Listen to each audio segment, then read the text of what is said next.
Glenn is making are you making a comparative study? Where is he?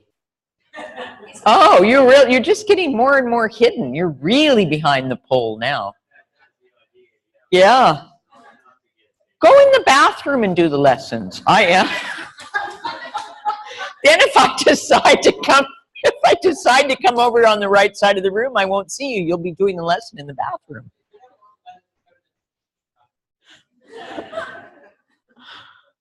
All right. Anyway. The answer is yes. What, you're making a comparative study between Amherst and all the ways I'm messing it up and doing things differently? Well, actually, just the way they're different. Julie did one before that they did at Amherst, and it was so basic, but really amazing in the fact that it was so cut down. It was very cool. You mean her version of the material? Yeah. I mean, it's such, pedagogy is such a big subject, of course, but, well, we've done it all the different ways. There's times where we've just taught Amherst every single, just exactly from the way he did it. And there's times when we've just given other lessons that we think, you see, in Amherst, he started on a theme and he just kept adding variation after variation. And as I said last week, they're not standalone lessons. They don't have a beginning, a middle, and an end sometimes, unless I try to pretend like they do, in which case I might have to change how I do it. So I did some things like that last week where I made the lessons more basic, and then I came back to some of the variations. I mean, you don't really need to know all this, but again, well, it does relate actually to where we're going, because right about this time in Amherst, he started doing some work having to do with the voice, and not much, just a couple of lessons, but he talked about it a little bit. He did a little bit with it, and it turns out that for me, the voice was like the first psychophysical awareness work that I ever studied. And I studied this work called the Linklater technique, which doesn't stop me from needing a glass of water, however, from drinking too much milk. Can I have a glass of water? That's another story, but thank you. How many what? Slaves? Wow. Wow. Is there anything else you want to share with us today, Margaret? A trainer is allowed to ask for a glass of water, Margaret. It's not, you know, it's not it's not in the contract, but it is allowed. All right, thank you. I could have gotten up, but now I've lost my plot. Okay, so at any rate, the voice, yeah, when I was 20, I think I'll just tell you about me today. I haven't talked enough about myself like the Americans usually do, so let me fill that in for you. But when I was 20, I went to drama school in a very good school in San Francisco, and there was this Linklater technique, also Alexander technique, which is what a lot of actors and musicians use, dancers maybe too. And so I was studying this voice work, and it was very psychophysical, means a lot of awareness work, and it was a bit beyond me, but you've got to start somewhere. Just like things we've done this segment for some of you, they might be just a little bit beyond you, but you've started. And so that means someday it's going to be more available. Next time it's less beyond you. But it made a big impression on me, and I saw when I went to my Feldenkrais training the compatibility of the two systems. And I'll say more about that as we go. So they're very compatible. And I saw the little bit that Moshe did with the voice, but later, as I kept studying all the material, I found other lessons he did on the theme of the jaw or on the theme of sound making that had a beginning and a middle and an end, and were better actually than the material in Amherst, I thought. You know, you have to study a long time to feel like you can say, criticize anything about Amherst, because in the beginning you're just very reverent toward it all. But I found these other lessons, and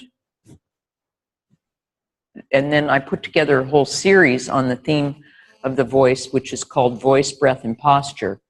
And we'll do about half of it tomorrow and the next day if you're interested. That's the workshop.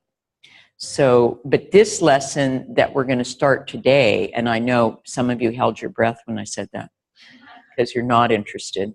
Like, but see, why complete the self-image and leave out the voice?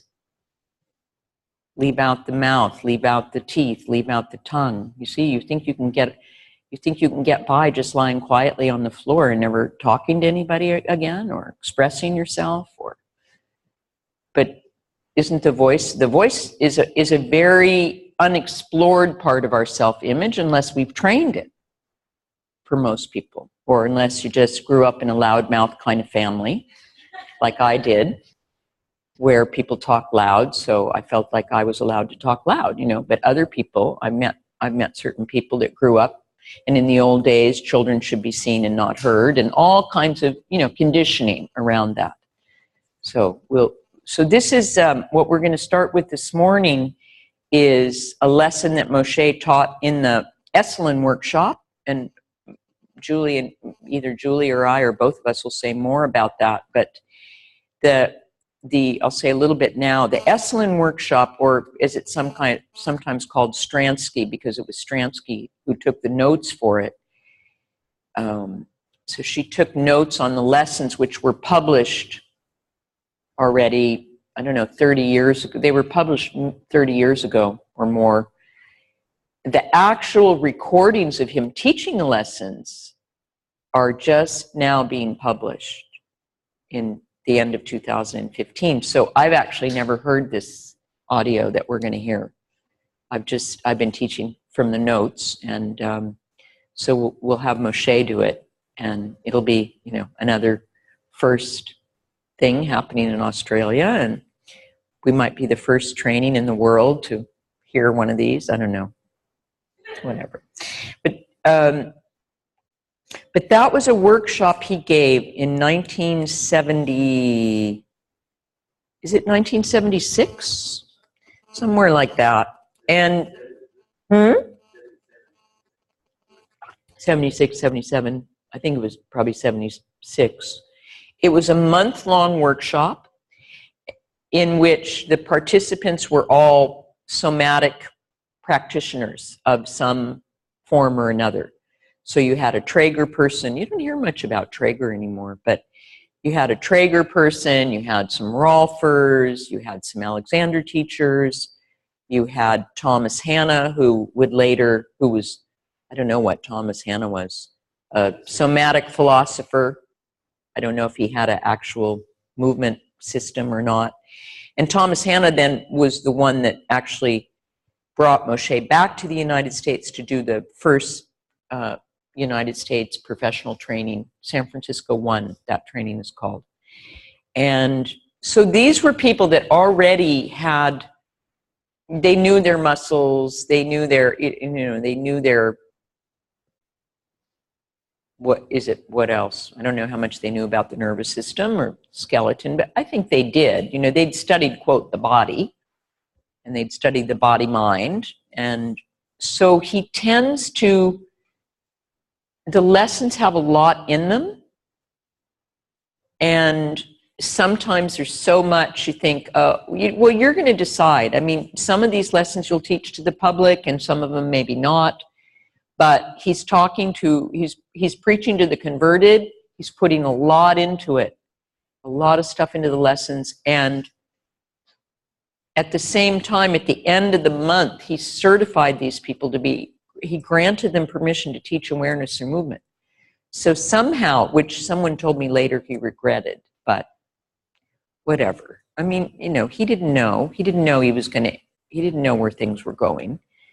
It was these hippies at Esalen in the hot tubs and things that embraced his work. So that's where he took it. But also, you know, Esalen, Margaret Mead was there, Gregory Bateson, all these new thinkers, Michael Murphy. The beginning of the human potential movement was born in Esalen, and he was part of it.